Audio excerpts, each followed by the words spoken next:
Let me ask you something, and I want you to answer it honestly in your head. If your household lost its second income tomorrow, how many months could you actually survive on exactly one paycheck at your current spending without touching a single credit card? Most two-income households have never run that math. Right now, in 2026, there are far more single-income households in America than most people realize, and they are arriving at that status by circumstance, not by choice. The shift happens overnight. A sudden layoff, a partner going back to school, unavoidable caregiving for an aging parent, or an unexpected health issue. These families immediately hit a friction point. They are trying to stretch a single income across a lifestyle built when borrowing was cheap and inflation was low. They are running numbers that used to work, navigating an economy where the cost of groceries, housing, and insurance has climbed faster than wages. The math has shifted. Strategies that kept a household stable in a lower inflation era often fail to cover the spread in this one. The mistake starts with a common assumption. We tend to think that if household income is cut in half, we simply need to cut our overall spending by half. Let's look at the actual numbers. Take a household earning a combined $110,000. When a spouse loses their job, expenses don't drop to $55,000. Fixed costs, the mortgage, utilities, and car payments, stay exactly where they were. This fixed cost fallacy wipes out flexible spending entirely, leaving a microscopic margin of error for groceries and everything else. This math is why the adjustment period is often harder than simple division would suggest. A household can live responsibly on two incomes, yet feel immediate pressure the moment one of those paychecks disappears. Household infrastructure is rigidly built to consume two paychecks. You cannot survive a sudden drop to one by simply switching to a cheaper brand of coffee or canceling a streaming service.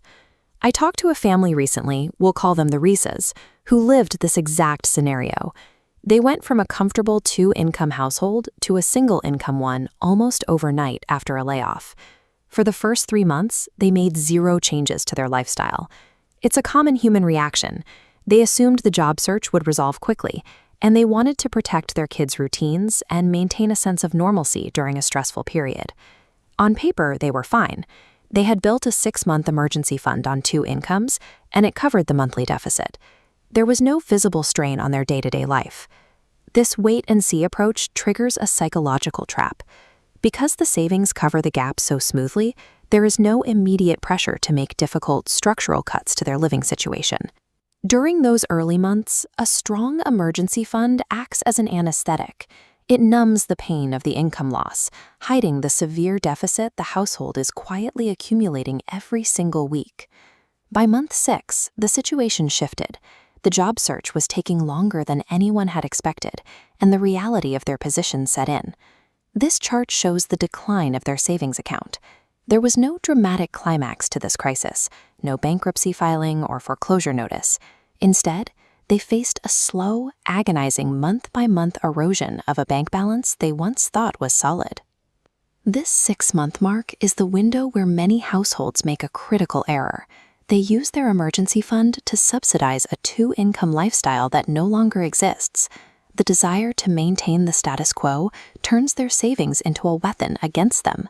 Every dollar spent maintaining the old normal is a dollar stolen from their runway, draining the exact resource they need to safely restructure their lives. This quiet erosion is a failure of adaptation. Using a financial safety net to stall for time turns a protective cushion into a countdown clock. What separates a household that survives this transition from one that faces financial ruin a year later? The answer isn't luck. It isn't who found a new job the fastest. Survival depends on proactive decisions made long before that 6-month mark.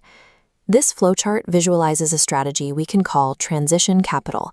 Instead of treating an emergency fund as a monthly subsidy, you use it as a tool to physically downsize your fixed costs. You use the cash to break a lease, cover moving expenses, or sell a financed car to buy a used one outright. You audit your fixed costs on day 1. You abandon the wait-and-see mindset and use your savings to buy your way out of expensive obligations until your monthly burn rate fits underneath your single remaining paycheck. Resilience is the ability to recognize early that the math has changed. allowing you to land the plane safely before the runway disappears.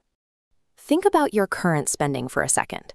If your household lost its second income tomorrow, exactly how many months could you survive on just one paycheck without touching a single credit card?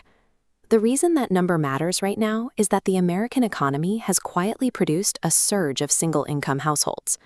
People are leaving work for caregiving responsibilities, dealing with health issues, or navigating unexpected layoffs, all during a period where prices for groceries, housing, and insurance have drastically outpaced wages. Take a hypothetical family we'll call the Reeses. They went from a comfortable dual income setup to a single paycheck almost overnight, when one spouse was laid off and couldn't find comparable work. The immediate aftermath of that job loss did not look like a financial crisis. There were no missed payments or foreclosure notices. What happened instead was a slow, unseen, month-by-month erosion of a savings account they believed was completely secure. Surviving a sudden income drop is rarely about dodging immediate bankruptcy. It requires managing a silent, shrinking financial cushion that dictates exactly how long a family can hold on. The math behind that shrinking cushion usually catches people off guard because of a misconception we can call the myth of half. This is the assumption that losing one of two equal incomes naturally cuts a household's financial obligations by 50%. This animated bar chart shows why that assumption falls apart. On the left, we have a standard two-income total. On the right, the stacked column of expenses is dominated by large, rigid blocks: the mortgage, car payments, insurance premiums. These fixed costs stay at 100%, regardless of what happens to the income on the left. The actual flexible, discretionary slice of the budget sitting at the top is disproportionately tiny. When that income bar drops by half, the remaining single paycheck often fails to reach high enough to cover even the rigid fixed costs of the bottom. That unavoidable gap between high fixed expenses and a halved income forces a structural deficit. The deficit turns into a ticking countdown, actively draining the household's emergency fund every single month to make up the difference. A 50% drop in income destroys far more than 50% of your financial stability. A runway that felt comfortable suddenly becomes dangerously short. For the first 3 months after the layoff, the Reeses made almost no changes to their lifestyle. It is a deeply human response. They wanted to maintain normalcy for their kids during a stressful time, and they assumed the job hunt would resolve quickly. But this creates a severe behavioral error. They were treating their emergency savings account like a temporary second income that just happened to have a countdown timer attached to it, rather than accepting their reduced single income as their actual new baseline. During those first few months, the family felt no visible strain at all. Their emergency fund successfully masked the structural deficit sitting underneath their daily expenses. The instinct to wait out a crisis by relying on past savings creates a false sense of security. It allows the budget to bleed out quietly, virtually guaranteeing a severe crisis down the road. By month 6, the situation shifted. The job search dragged on much longer than anticipated, and the emergency fund that once felt like a fortress was noticeably depleted. This is the exact point where single-income households make their most expensive mistake. They continue waiting for things to go back to normal, letting their remaining cushion drain down to nothing. Look at this graph mapping time against financial leverage. If you adjust your lifestyle early, you have choices. As your timeline progresses toward zero funds, your flexibility plummets. Adjusting at month 2 is manageable. Adjusting with a zero balance means making decisions under extreme pressure. Waiting for normal to return forces a family into irreversible financial decisions under maximum duress. Around month 7, the Reeses finally hit a turning point. They executed a zero-based reset and abandoned their old spending baseline completely. They sat down and rebuilt their entire household budget from scratch. Instead of looking at what they used to earn, they built the new math based solely on the single income they actually had coming in that month. Generic budgeting advice usually tells you to trim streaming services or skip coffee. But as this scale shows, 15 tiny discretionary cuts are vastly outweighed by a single massive fixed cost. Small trims don't move the needle.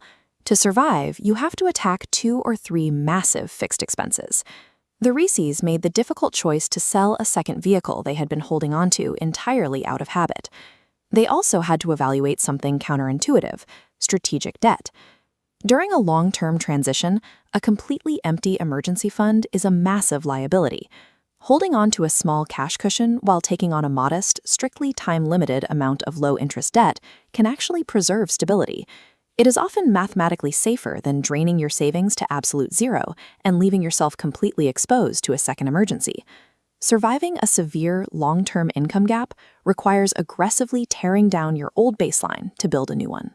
Gently trimming a lifestyle you can no longer afford will not close the gap.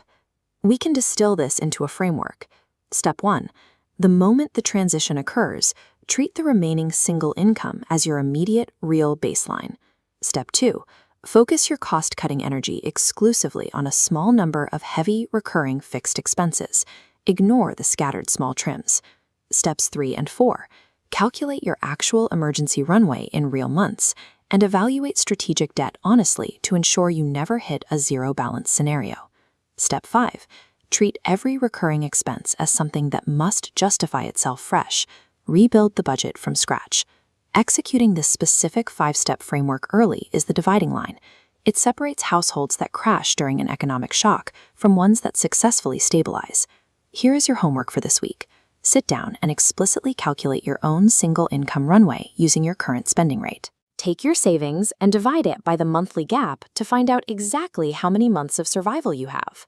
Households that run these numbers before an emergency strikes replace panic with calculated stability. Drop a comment below and let me know if your household has been through a single income transition, and I'll reply with which part of this framework fits your specific situation best. Knowing your exact financial breaking point in advance is the ultimate defense against it ever happening.